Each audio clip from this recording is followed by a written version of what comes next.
Hi, இன்றைக்கி வந்துட்டு ரவா பொங்கல் எப்படி பண்ணலான்ட்டு சொல்கிறேன். இது வந்து என்னுடைய ஸ்டைல். ஸோ தேவையான பொருட்கள்: மிளகு, சீரகம், இஞ்சி கட் பண்ணது, ஒரு பச்சை மிளகா, கருவேப்பிலை தேவையான அளவு, 2 கப் ரவை, 1 கப் பாசிப்பருப்பு. ஆல்ரெடி இதை நான் வேக வச்சுருக்கேன்.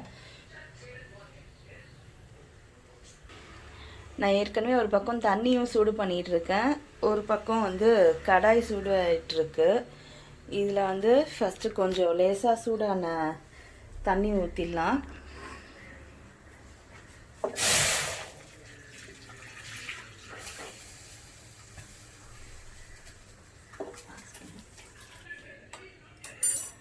தேவையான அளவு உப்பு போடுறேன்.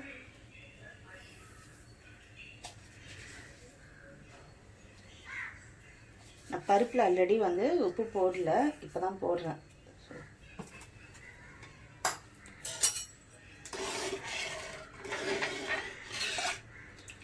ரவைக்கு மட்டும் எவ்வளோ தண்ணி ஊற்றினாலும் வந்துட்டு பத்தாது. ஆக்சுவலாக நான் வந்துட்டு கிட்டத்தட்ட 4 கப்ஸ் ஆஃப் வாட்டர் போட்டிருக்கேன். நான் இன்னும் கூட கொஞ்சம் ஊற்றலாமான்னு யோசிச்சுட்டு இருக்கேன். ஆக்சுவலாக தண்ணி கொஞ்சம் ஓரளவுக்கு நல்லா கொதி வரட்டும்.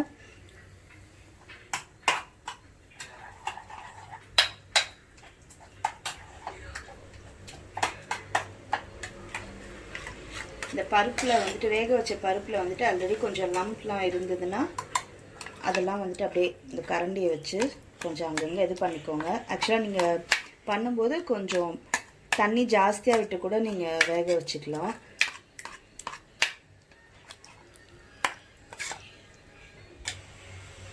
தண்ணி வந்துட்டு ஏன் ஜாஸ்தியாக வரணும்னா, அது அந்த மாதிரி கட்டி கட்டியாக வராமல் அது அப்படியே இதுவாக இருக்கும்போது தண்ணி ஜாஸ்தியாக இருந்ததுன்னா அப்போ உங்களுக்கு இன்னும் அந்த லம்ஸ் இன்கேஸ் இருந்ததுன்னா எடுக்கிறதுக்கு ஈஸியாக இருக்கும். ஸோ இப்போ இது ஒன்றும் பிரச்சனை இல்லை, பண்ணிடலாம் ஓரளவுக்கு அட்ஜஸ்ட் பண்ணி. நான் ஃபஸ்ட்டு இந்த பாசிப்பருப்பு போட்டுடுறேன்.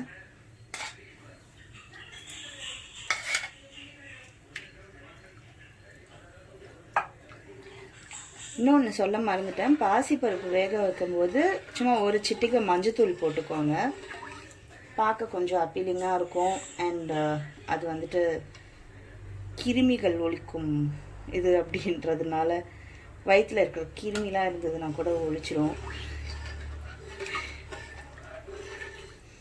ஸோ அகேன் இது கொஞ்சம் கொதிக்கட்டும், கொஞ்சம் டைம் கொடுக்குறேன் நான் அதுக்கு.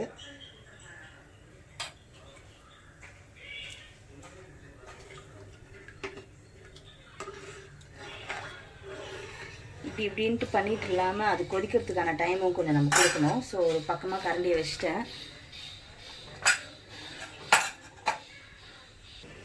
ஓகே, இப்போ திறக்கலாம். நல்லா கொதி வந்துடுச்சு. இது போதுமான அளவு ரவை போடுறதுக்கு. இந்த டைமில் வந்துட்டு கொஞ்சம் சிம்மில் வச்சிடலாம். கடவுளேன்னு நினச்சிட்டு போடுங்க, லம்ஸ்லாம் வரக்கூடாதுன்னு. நான் வந்து இப்படியே ஸ்டிர் பண்ணுவேன் போடும்போது, ஸோ தட் எனக்கு அந்த லம் ஃபார்மேஷன் வராமல் இருக்கிறதுக்காக. மெதுவாக தான் போடுறேன். ஒருத்தருக்கு ஒரு கன்சிஸ்டன்சி பிடிக்கும். ஆக்சுவலாக இது வந்துட்டு ஒரு சிலருக்கு திக் கன்சிஸ்டன்சி பிடிக்கும், ஒரு சிலருக்கு கொஞ்சம் வாட்டரியாக இருந்தால் பிடிக்கும். ஸோ நம்ம அடுப்பில் வந்துட்டு எவ்வளோ நேரம் வைக்கிறோமோ அதுதான்.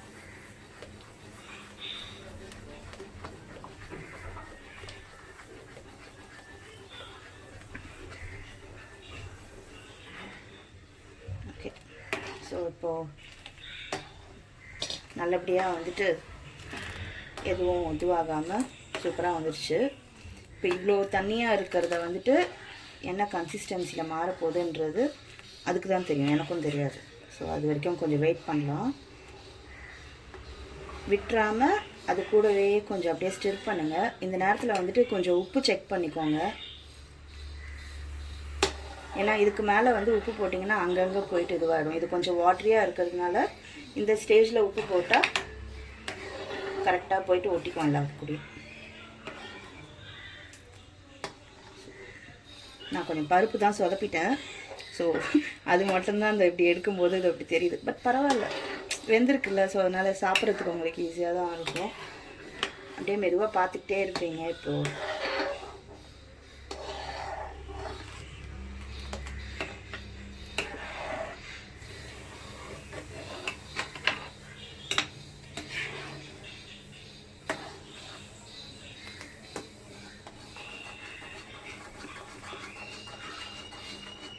இது நான் சொன்ன மாதிரி 2 கப் ரவை 1 கப் பாசிப்பயிறு போட்டிருக்கேன். நான் தண்ணி வந்துட்டு ஃபஸ்ட்டு 4 தான் போட்டேன், அதுக்கப்புறம் மறுபடியும் 3 போட்டிருக்கேன். ஒரு மாதிரி இந்த மாதிரி வாட் யூ சே தலை இல்லை இலை அப்படி எடுத்தால் தான் வந்துட்டு நம்ம சர்வ் பண்ணும்போது கன்சிஸ்டன்சி நல்லா இருக்கும். இல்லாட்டினா ரொம்ப கட்டியாகிடும், ஒரு மாதிரி நல்லா இருக்காது. அதுக்காக அப்புறம் நெய்யும் ஜாஸ்தி போட வேண்டியது இருக்கும். ஸோ டயட் கான்ஷியஸில் இருக்கிறவங்களுக்காக இந்த மாதிரி தலை ஆகும். ஆக்சுவலி எனக்கு இது போதும். ரவையும் நல்லா வெந்திருக்கு பார்த்தீங்கன்னா. ஓகேவா?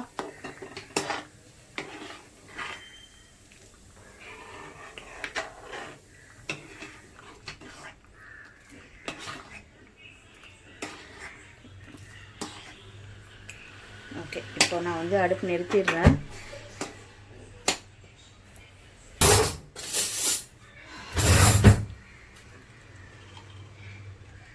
நான் வந்து ஜிஆர்பி நெய் தான் யூஸ் பண்ணுறேன். ஸோ நெய் வந்துட்டு ஒரு 1.5 ஸ்பூன் போட்டிருக்கேன். போட்டு சும்மா அப்படியே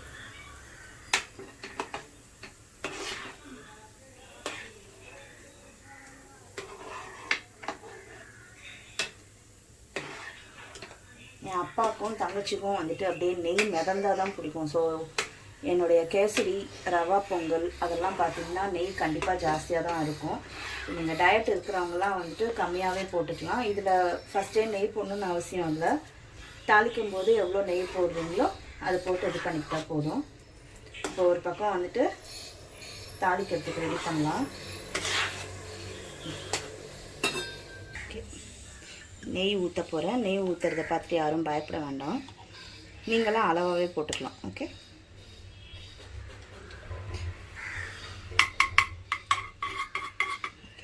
நான் வந்து எப்பவும் என்ன பண்ணுவேன், கொஞ்சம் எண்ணெயும் ஆட் பண்ணிக்குவேன். ஸோ நெய் வந்துட்டு ரொம்ப திகட்டாமல் இருக்கணும் அப்படின்றதுனால நான் சன்ட்ராப் ஆயில் யூஸ் பண்ணுறேன்.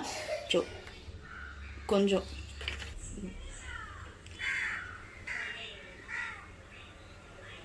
ஓகே, இப்போ வந்து ஃபஸ்ட்டு சீரகம் போடுறேன். 1.5 ஸ்பூன் சீரகம்,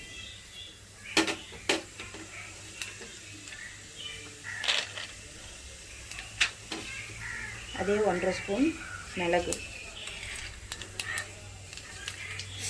கையில் அடிக்குது, கொஞ்சம் தூரமாக வச்சு போடுங்க.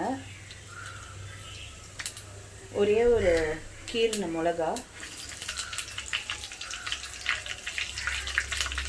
இஞ்சி தான் வந்துட்டு மெயின் இன்க்ரீடியன்ட் என்னை பொறுத்த வரைக்கும். அதுதான் வந்துட்டு பொங்கலுக்கு தேவையான ஃப்ளேவர் ஆட் பண்ணோம். உங்களுக்கு இஞ்சி எவ்வளோ தேவையோ அவ்வளோ போட்டுக்கலாம். அண்ட் எல்ஜி பெருங்காயத்தூள் கொஞ்சம் போடுவேன்.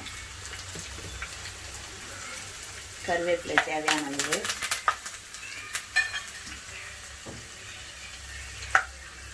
நல்லா போஷாக்காக இருக்கிறதுக்காக. அப்புறம் என்னுடைய ரவை பொங்கலை வந்துட்டு இன்னும் இது பண்ணுறதுக்கு cashew nuts இன்னும் கொஞ்சமாக ஆட் பண்ணிக்கிறேன்.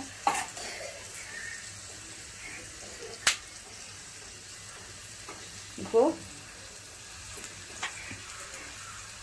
இதை வந்து இதில் ஆட் பண்ண போகிறேன். இப்போ உங்களுக்கு தெரியும் முன்னாடிக்கு இப்போ கன்சிஸ்டன்சி பார்த்தீங்கன்னா இது கிண்டுறதுக்கும் ஓரளவுக்கு கஷ்டமாக தான் இருக்கும்.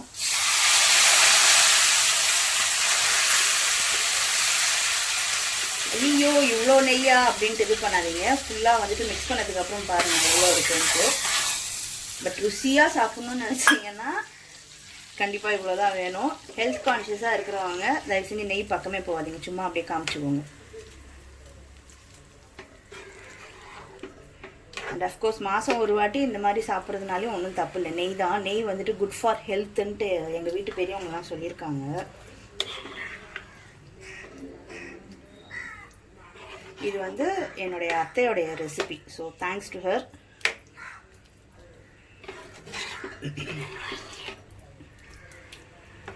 இது தண்ணி எந்த அளவுக்கு இழுக்குதோ வந்துட்டு நெய்யோ இல்லை எண்ணெயோ அந்த அளவுக்கு இழுக்கும். ஸோ அதனால் சாப்பிடும்போது நம்மளுக்கு எவ்வளோ இழுக்குதோ அதே மாதிரி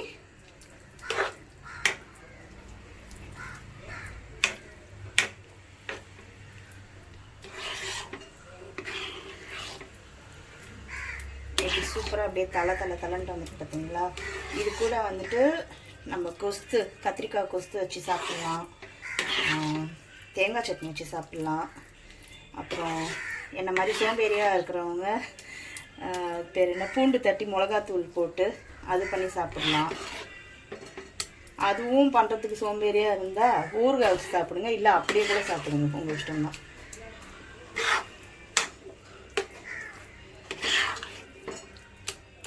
ஸோ சூடான ரவா பொங்கல் தயார்.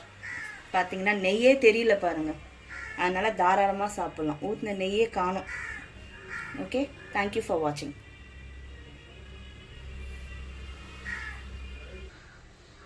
ஸோ பொங்கல் தயார். சாரி, தேங்காய் இல்லாத காரணத்தினால வந்துட்டு வீட்டில் இந்த தக்காளி சட்னி எடுத்து வச்சுருக்கேன் ப்ரெசன்டேஷனுக்காக. ஆக்சுவலாக அதுவும் நல்லாயிருக்கும். தக்காளி சட்னி வந்து அப்பாவுடைய ரெசிபி, சூன் அதுவும் பண்ணிடுவோம். ஓகேங்களா. மிக்க நன்றி பார்த்ததுக்கு. உங்களுடைய கமெண்ட் அண்ட் ரிவ்யூ என்னன்றதை சொல்லுங்கள். தேங்க்யூ.